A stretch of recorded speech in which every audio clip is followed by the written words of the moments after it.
अस्सलाम वालेकुम ji, my name is Nabeel Ali from organic valley Pakistan. और पहले तो माज़रत है, काफ़ी दिनों से जो है ना आपके साथ कोई सेशन नहीं हो सका। एक्चुअली मैं विवेशिया के सिलसिले में जो है ना बैंकॉक हूँ और थाईलैंड, और इधर ये है कि सुबह दोपहर शाम जो है ना डॉक्टर साहब ने जो है ना डॉक्टर सुहेल साहब ने जो है ना हमारी दुर्गत बनाई हुई है, और आज जाके कहीं ख़त्म हुआ है। तो राइट नो इट्स 1 AM, सुबह के 1 बजे हुए हैं।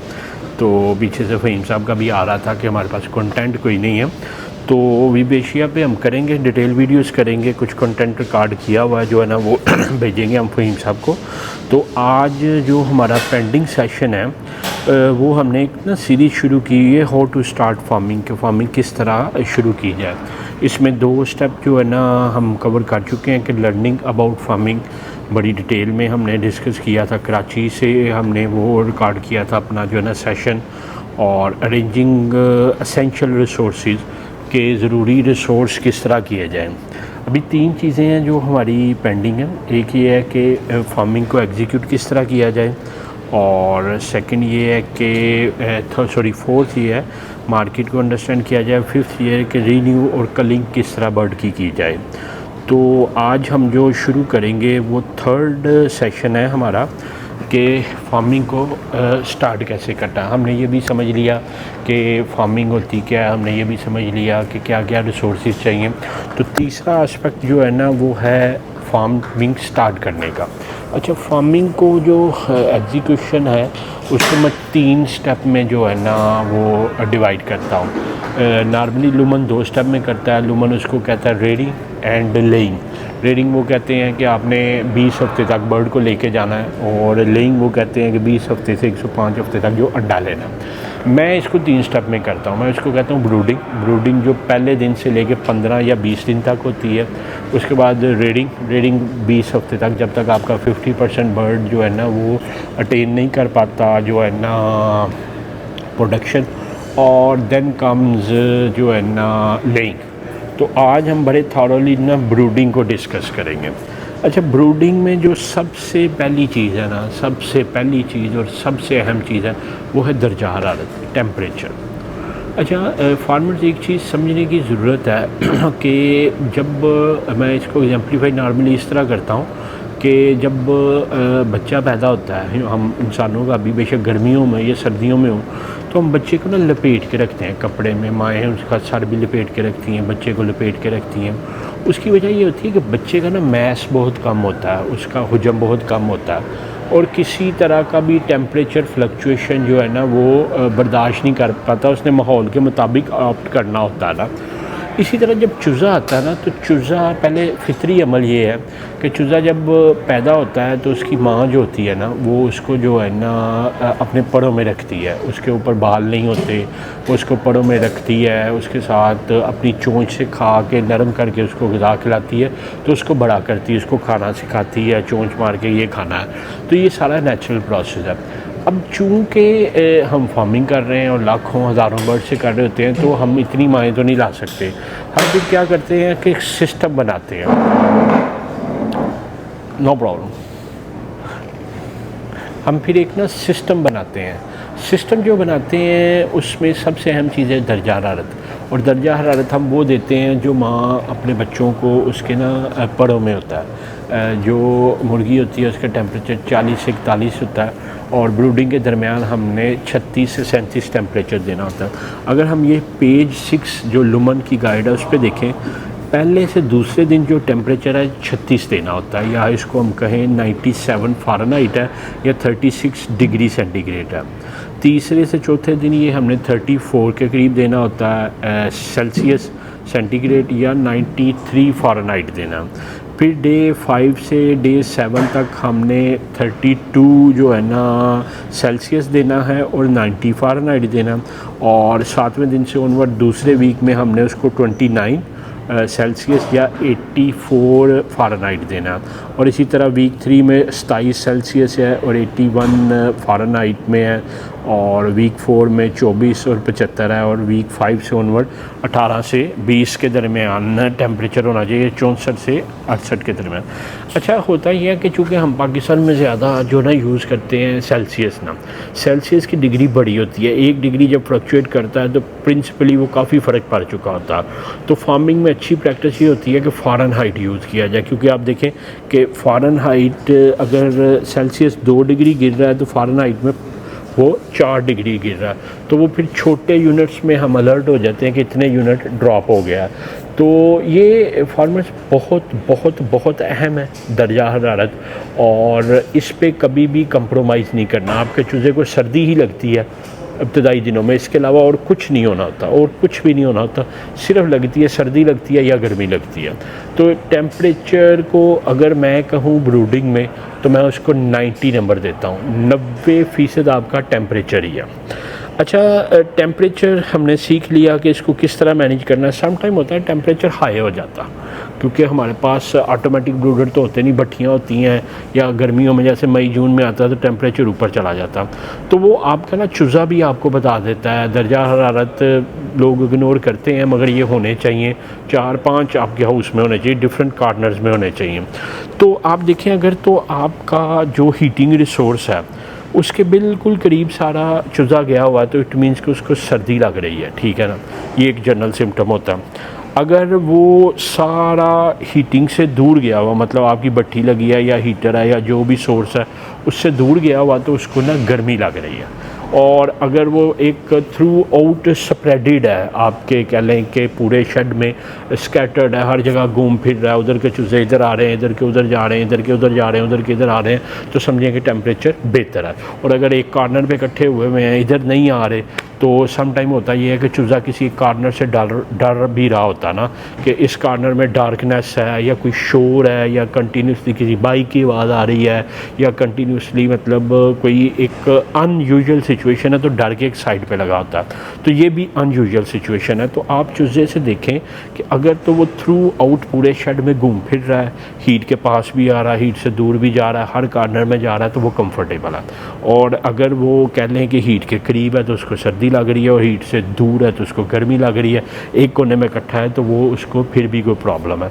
और अगर चूज़े बैठे हैं, उन्होंने अपने पर खोले हुए हैं और मदोश हैं, तो फिर डेफिनेटली गर्मी लग रही है। चूज़ा अपना पर खोलता ही तब है जब उसको कह लेंगे गर्मी लग रही होती है, वो कहता है एक हवा जो है ना वो होता ये है कि चूज़े को जब सर्दी लग रही होती है, अगर सर्दी लग रही हो तो जैसे ये आप पिक्चर में देख रहे हैं कि जो है ना चूज़ा ज़मीन पे बैठता ना अपनी हीट को मेंटेन करने के लिए।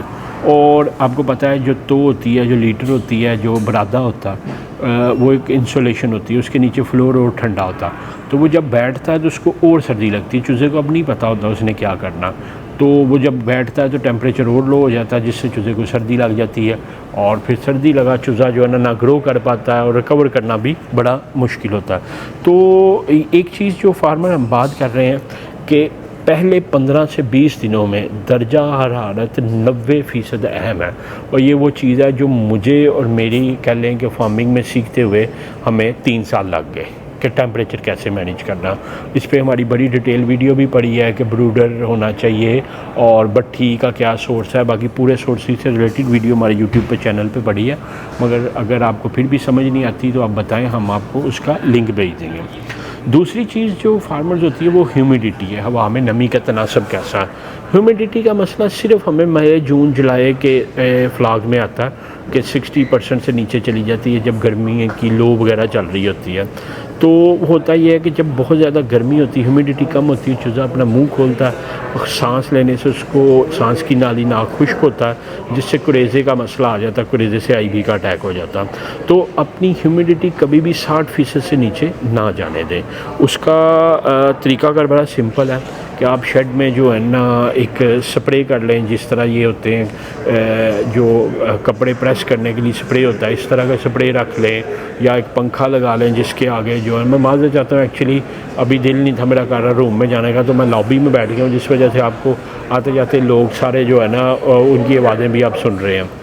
तो हम बात कर रहे थे ह्यूमिडिटी, तो एक पंखा भी लग जाता। पंखे में ये है कि वो उसके साथ पानी का वो थ्रो करता रहता है, जिससे ह्यूमिडिटी मैनेज रहती है। या मतलब आप उससे भी स्प्रे कर सकते हैं। आपके अगर पर्दे हैं तो पर्दों को आप जो है ना पानी मार सकते हैं, आपके नीचे जो लीटर है उसको पानी मार सकते हैं। तो there are so many ways कि आप ह्यूमिडिटी कैसे इंक्रीज़ कर सकते हैं, मगर किसी सूरत भी 60% से नीचे नहीं होनी चाहिए। अच्छा, फिर अगस्त सितंबर अक्टूबर जब बारिशें हो रही होती हैं उन दिनों में जो है ना फिर आपका जो है ना ह्यूमिडिटी सम टाइम ऊपर चली जाती है, ठीक है ना। फिर जब ऊपर चली जाती है तो उसका पंखा चला के थोड़ा कम किया जाता है। और वैसे भी अगर आपने ब्रूडर लगाया हो तो उसकी हीट से ह्यूमिडिटी मैनेज ही रहती है प्रैक्टिकली। तो अभी जो चीज़ें हमने फार्मर डिस्कस की ब्रूडिंग में, पहले 15 से 20 दिन में जो पहली चीज़ हमने डिस्कस की वो थी कि हमने टेम्परेचर कैसे मैनेज करना है, ह्यूमिडिटी। उसके बाद अगली जो चीज़ आती है वो है वेंटिलेशन। अच्छा, वेंटिलेशन ये है कि ताज़ा हवा की इन और आउट होती रहनी चाहिए, तो उससे ना ऑक्सीजन बेहतर रहती है। हमारे पास वेंटिलेशन एयर क्वालिटी मेजरमेंट के डिवाइसेस तो नहीं होते, मेरे पास भी नहीं है, मगर उसका ये है कि एक जनरल तरीकाकार ये होता है कि अगर आप शेड में जाएं तो आपको सांस लेने में मुश्किल नहीं होनी चाहिए। वैसे लुमन पेज 6 पे ये कहता है कि आपके शेड में जो है ना ऑक्सीजन जो है ना 20% से ज़्यादा होनी चाहिए। ये मैं इनको कहूँगा दिखा भी दे पोस्ट में, ऑक्सीजन 20% से ज़्यादा होनी चाहिए। कार्बन डाइऑक्साइड 0.3% से 1% का भी थर्ड पार्ट जो है ना वो उससे कम होनी चाहिए। CO कार्बन मोनोऑक्साइड जो है ना ये 40 पार्टिकल्स पर मिलियन, मतलब 10 लाख पार्टिकल्स में 40 पार्टिकल से कम होने चाहिए। और NH3 जो है ना ये अमोनिया, आई थिंक मैं गलत भी हो सकता हूँ, और ये होनी चाहिए 20 पार्टिकल पर मिलियन से कम होनी चाहिए। H2S जो सल्फ्यूरिक एसिड गैस है ये 5 पार्टिकल पर मिलियन से कम होनी चाहिए। और इतनी प्रिसाइजली हम मैयर तो कर नहीं सकते, तो बेहतर यह है कि जब आप शेड के अंदर जाएं तो आपको सांस लेने में मसला ना हो, वेंटिलेशन बेहतर होती रहे। उसके बाद अक्सर फार्मर्स क्या करते हैं कि अपनी हीट बनाने के चक्करों में ना वेंटिलेशन को इग्नोर कर देते हैं, कार्बन डाइऑक्साइड ज़्यादा हो जाती है क्योंकि बर्निंग के प्रोसेस में ऑक्सीजन जलती है और उससे फिर चूज़े को सांस का मसला आ जाता। तो ये कतन नहीं करना कि गुम्मा कर देना और आपने अंदर जो है ना एक तंदूर बना देना, ठीक है ना। ताज़ा हवा इन आउट होती रहनी चाहिए और साथ टेम्परेचर मैनेज करना आपने। उसके बाद जो फार्मर्स नेक्स्ट स्टेप है वो है एक्टिवेशन ऑफ चिक्स, कि जब पहले दिन चूज़े आपके पास पहुंचते हैं उसको एक्टिवेट कैसे करना। अच्छा, होता यह है कि चूज़ा बेशक गर्मी में आ रहा हो या सर्दी में आ रहा हो, चूज़ा डिहाइड्रेट ज़रूर होता है। सर्दियों में हम 100 चूज़े एक डब्बे में डाल देते हैं, उससे क्या होता है वो अपना टेम्परेचर मेंटेन रख पाता है। और चूज़े जब एक साथ जुड़ते हैं और सफ़र करते हैं उनको ट्रबल स्ट्रेस आता है और फ्लश आउट भी होता है क्योंकि उसने सफ़र के दरमियान अपनी जो है ना ड्रॉपिंग भी करनी है, बिट वगैरह भी करनी है। तो इब्तदाई जब चूज़ा आपके पास पहुंचता है तो वो सम हो डिहाइड्रेट होता है, क्योंकि चूज़े जब हम 25-25 एक डब्बे में 100 एक डब्बे में डालते हैं, 4 पार्टीशन होती हैं, तो एक साथ दूसरे के साथ जुड़ के उनका टेम्परेचर हाई होता है, उससे भी पसीना वगैरह आता है। तो ये तो था सर्दियों में भी डिहाइड्रेट होता है। और गर्मियों में हम 20-20 डालते हैं, मगर गर्मी इटसेल्फ इतनी ज़्यादा होती है और ट्रबल स्ट्रेस होता है जब लो वगैरह पड़ती है, अगर ओपन गाड़ी में जा रहा है तो चूज़ा डिहाइड्रेट तो डेफिनेट हुआ होता। जब आपके पास चूज़ा आए तो सबसे पहला काम आपने ये करना है, 2 घंटे उसको फीड नहीं डालना, उसको पानी के साथ यूज़ टू करना है ताकि वो पानी पिए। बड़ा आसान तरीका है कि जब चूज़े सारे आपने अनलोड कर दिए हैं तो उसके अगर आपने निप्पल्स लगाए हैं तो उनको ना हाथों के साथ जो है ना पिक करें ताकि ड्रॉप्स नीचे गिरें, ठीक है ना। अच्छा, वो ड्रॉप्स जब नीचे गिरेंगे तो चूज़ा अनयूजुअल चीज़ को पकड़ता तो वो उसको पानी को देखना शुरू कर देंगे। दूसरा तरीकाकार ये है कि आप पकड़ पकड़ के चूज़ों को ना पानी पिलाना शुरू करें। 20, 25, 30 को पिलाएंगे ना तो वो सारे अंडरस्टैंड कर जाएंगे कि ये पानी पीना है। एक्चुअली आप उधर अपनी मुर्गी की तरह बिहेव कर रहे हैं, बच्चों को सिखा रहे हैं। इसी तरह जो है ना अगर आपके पास डब्बे हैं, जो छोटे डब्बे पानी के होते हैं वो रखे हुए हैं, तो उसमें ना चूज़ों को पकड़ पकड़ के डिप करें और ख़ास तौर पे उन चूज़ों को करें जो डर के दूर स्कैटर्ड हुए हैं। तो उससे ये है कि चूज़े को ना पता चल जाएगा कि मैंने पानी पीना है। और कंटिन्यूसली 2 घंटे 3 घंटे ऑब्ज़र्व करते रहें कि कौन कौन से चूज़े हैं या किस किस कह लें कि कॉर्नर्स में ऐसे चूज़े हैं जो पानी नहीं पी रहे। हमेशा जैसे हमने पिछले लेक्चर में डिस्कस भी किया था कि पानी के पॉट्स कितने होने चाहिए, उससे ज़्यादा रखें। अगर आपके पास निप्पल्स हैं, हैंड हेल्ड भी रखें और निप्पल्स भी चलाएं। और अगर से हैंड हेल्ड डिवाइसेस हैं जो पॉट्स हैं तो उसको बहुत ज़्यादा क्वांटिटी में रखें, कोई इतना फ़र्क नहीं पड़ जाता 2 दिन 3 दिन अगर चूज़ा ज़्यादा पानी पी ले। अच्छा, जब चूज़ा आता है तो एक चीज़ एमीविटाल हाई, वो फ़हीम साहब को मैं कहूँगा कि वो पोस्ट में भी लगा दें। वो एक मल्टी वाइटामिन होता है एमीविटाल हाई, और साथ ORS नमकोल ज़रूर देना आपने ना। नमकोल आप जो है ना 10 लीटर पानी में ना 1 डाल लीजिएगा, या 20 लीटर पानी में 1 डाल लीजिएगा, इट डिपेंड। 20 लीटर पानी में डाल दीजिएगा। जो एक होता है ना सैशे 1 लीटर वाला जो हम इंसान पीते हैं, वो 20 लीटर पानी में 1 डाल दीजिएगा। अच्छा, होता ये है कि वो उसकी ना नमकियात की कमी को पूरा करेगा। दूसरा, अगर गर्मी में आपके पास चूज़ा आ रहा है तो उसको साथ थोड़ा सा ग्लूकोज दिया जा सकता है, मगर वो हमसे कंसल्ट कर लीजिएगा। ये ORS का भी कंसल्ट कर लीजिएगा कितने लीटर में डालना है, और ग्लूकोज का भी। ग्लूकोज हमेशा गर्मियों में देते हैं, सर्दियों में देंगे तो चूज़ा जम जाएगा, ठीक है ना। तो ORS और एमीविटाल हाई, ठीक है ना, ये आप ज़रूर उसको दें। और इब्तदाई 2 से 3 घंटे में सिर्फ आपने पानी देना है, ORS वाला और एमीविटाल हाई वाला, और गर्मियाँ होगी तो ग्लूकोज वाला। उसके बाद जो है ना आपने उसको फीड डालनी। अच्छा, फ़ीड हमेशा जो 0 साइज़ की होती है वो डालनी है। अगर थोड़ी सी मोटी आपके पास फ़ीड आ गई है तो उसको पीस के छोटी छोटी करके ना छोटे दानों में दें, ताकि चूज़ा उसको इजीली खा सके। ये ना हो कि बहुत बड़ा बड़ा दाना हो। मैं कोशिश करूँगा कि फ़हीम उनको आप अगर वीडियो जब एडिट कर रहे होंगे, छोटी मैश फीड जो है ना वो दिखा भी दीजिएगा, पैलेट्स ना हो। उसके बाद जो है ना अगली जो चीज़ है, पानी की एक्टिवेशन के बाद एक सबसे अहम जो चीज़ है वो है क्रॉप टेस्ट।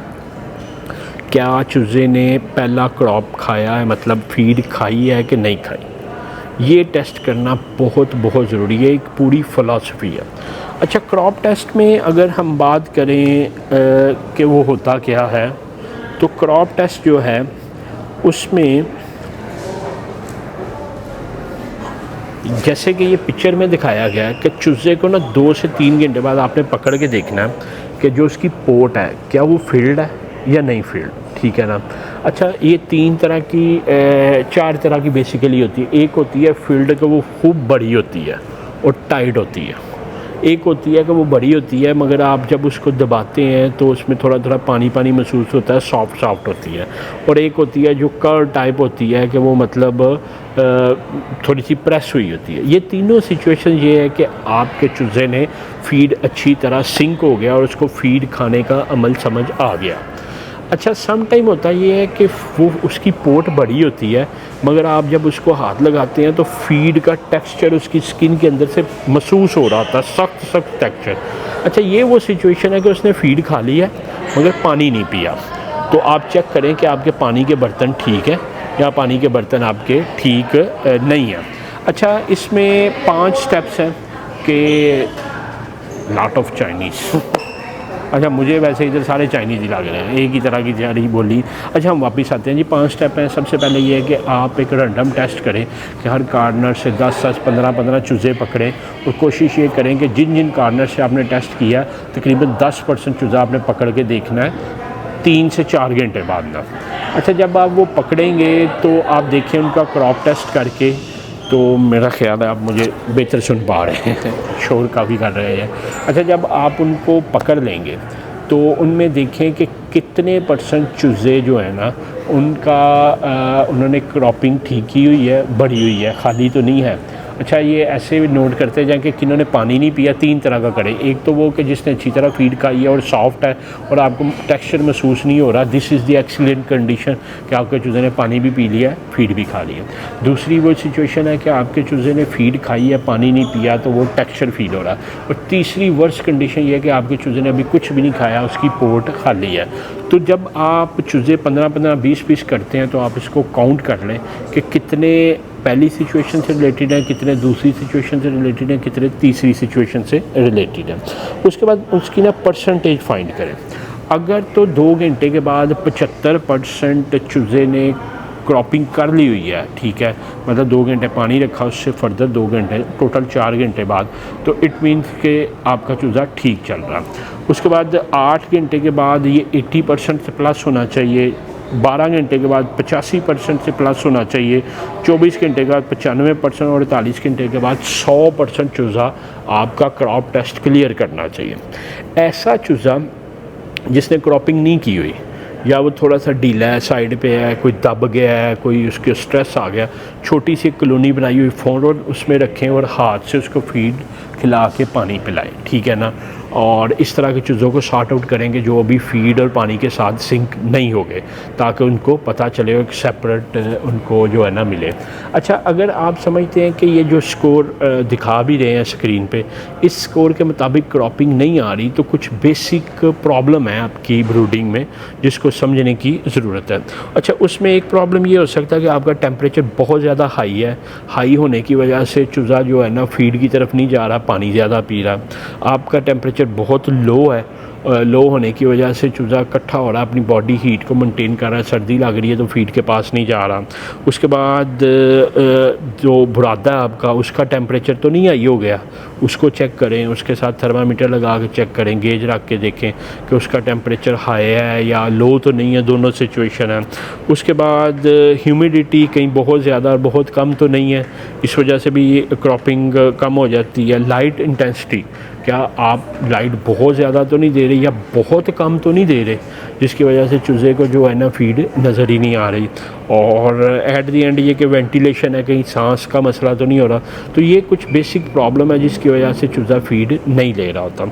उसके बाद ये है कि अगर इस तरह के मसले हैं तो एक और चेक कर लें कि क्या ऐसा तो नहीं है कि आपने जो है ना वो बाईपास करके फ़ीड बनाई हुई है, किसी तरह का कोई मसला है कि चूज़ा फ़ीड के पॉट्स तक नहीं पहुंच पाता, रास्ते में कोई कूलर लगा हुआ है, कोई प्लास्टिक की शीट गुजर रही है, कोई शार्प कलर है, तो आपके फ़ीड के पॉट्स तक एक्सेस तो मुश्किल नहीं है, और पॉट्स नहीं होंगी, वो ट्रेज़ होंगी ना ज़मीन पर जो पड़ी होंगी।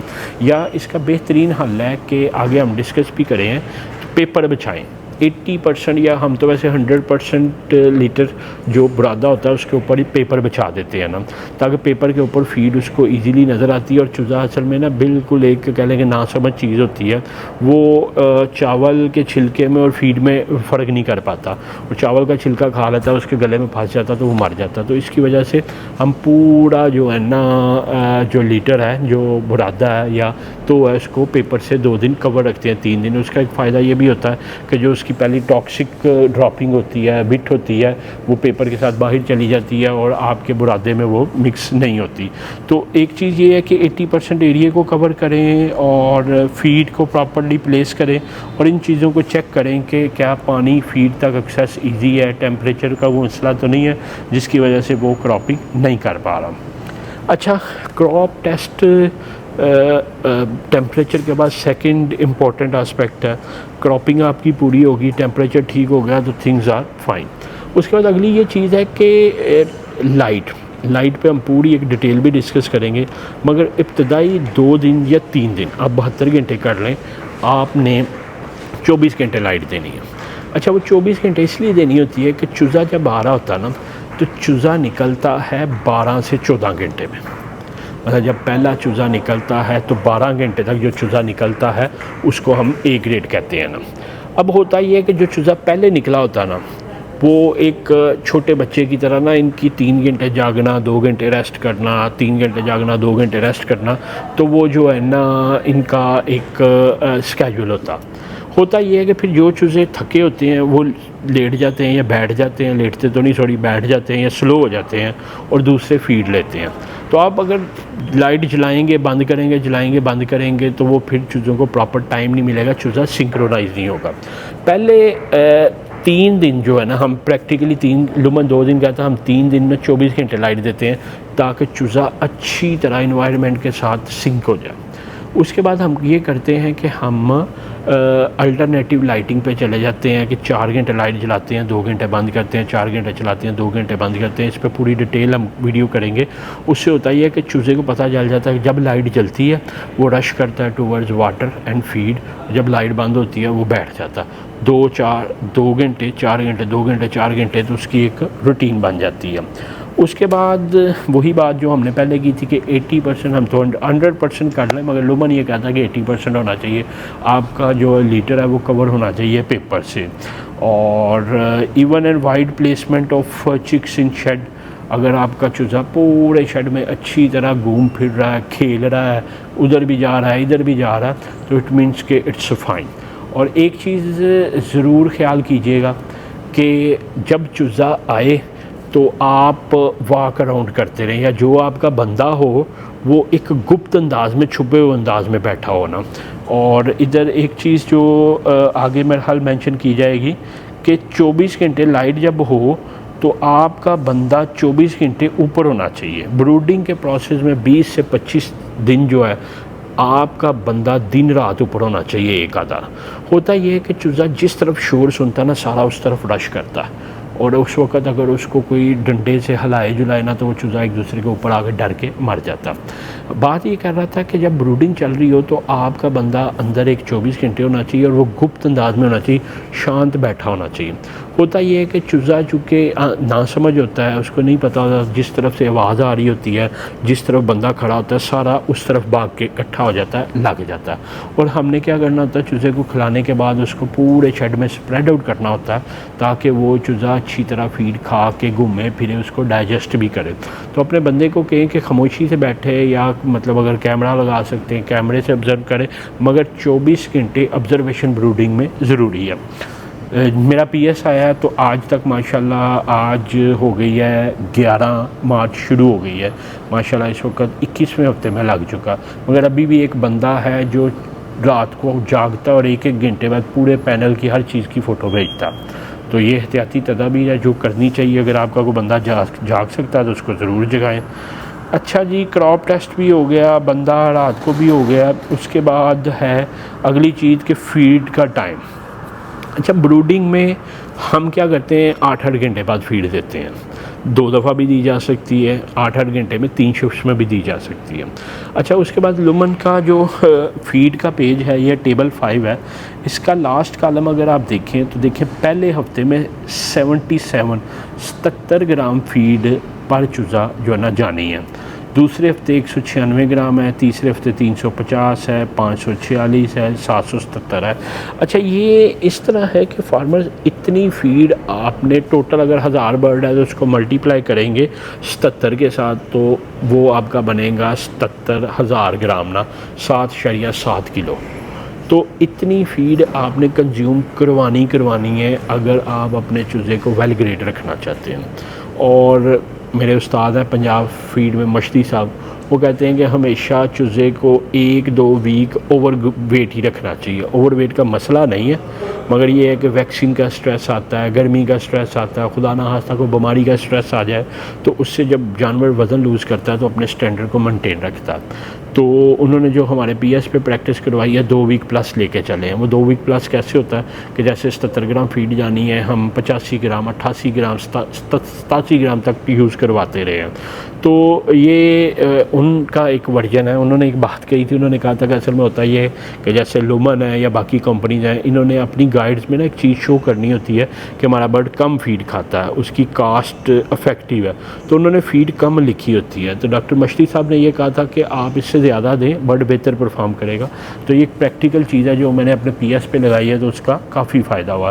तो कहने का मकसद ये था कि ये जो एक चीज़ है ब्रूडिंग में, अगर आप उसकी हैबिट बनाएंगे उतनी फ़ीड कंज्यूम करने की तो वो करेगा, और उतनी फ़ीड आपने कंज्यूम करवानी ही करवानी है।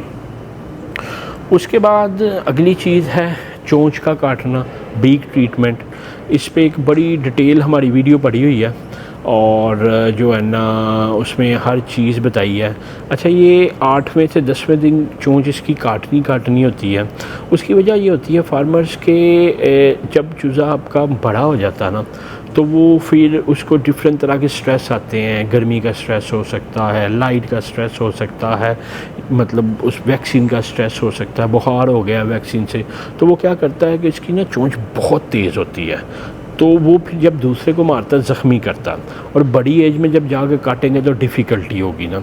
तो बेहतर यह है कि 8वें से 10वें दिन जो है ना, 8 to 10 डे आपने जो है ना इसकी बीक ट्रीट करनी है।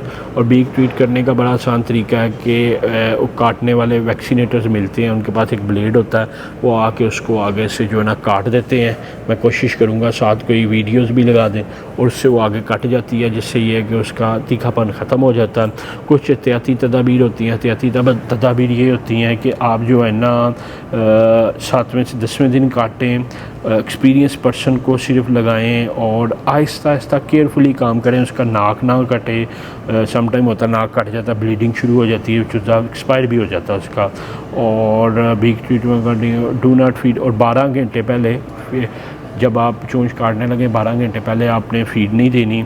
और उसके बाद फ्री फीडिंग इमीडिएटली। अच्छा, अल्लाह जन्नत नसीब करे। आप साहब का एक फार्मूला होता था कि जब वो बीक ट्रीटमेंट करते हैं तो वो चूज़े को ना पाउडर फीड देते हैं ताकि वो जब खाए तो उसकी चोंच पे लाके ब्लीडिंग बंद हो जाए। विटामिन के चलाना है उसके बाद, और उसके बाद 3 से 5 दिन जो है ना आप थोड़ा सा लाइट आर इंक्रीज़ कर दें ताकि चूज़ा थोड़ा रिलैक्स रहे, और विटामिन के आप चला दें। तो these are the some beak treatment जो है ना वो प्रिकॉशंस। तो अभी हम ब्रूडिंग में 8वें दिन तक चले गए हैं। उसके बाद आगे न्यूट्रिशन का आ गया है। अच्छा, न्यूट्रिशन का ये है कि फ़ीड कंजप्शन जो है ना, जैसे हमने पहले बात की कि ये बहुत ज़रूरी है। जैसे ये आप देखें कि जो लुमन की गाइड कहती है वो कहती है कि 2800 से 3000 जो है ना वो मेटाबॉलिक एनर्जी होनी चाहिए। तो ये हमने अपना फ़ीड का टेस्ट करवाया। आप भी अगर करवा सकें, लाहौर में या बड़े शहरों में हो जाता, तो अपनी फ़ीड की न्यूट्रिएंट वैल्यू चेक करवाएं, उसमें प्रोटीन कितनी है, उसमें जो है ना मेटाबॉलिक एनर्जी कितनी है, और मॉइस्चर क्रूड फैट वगैरह कितनी है। ये जैसे अगर आप देख रहे हैं, ये हमारा लैब टेस्ट है, ये हुआ है 23 फरवरी को। आज वीडियो हम रिकॉर्ड कर रहे हैं 11 मार्च को। तो ये फ़ीड टेस्ट ज़रूर करवाएं ताकि आपको पता चले कि आपका चूज़ा एक्चुअली खा क्या रहा है।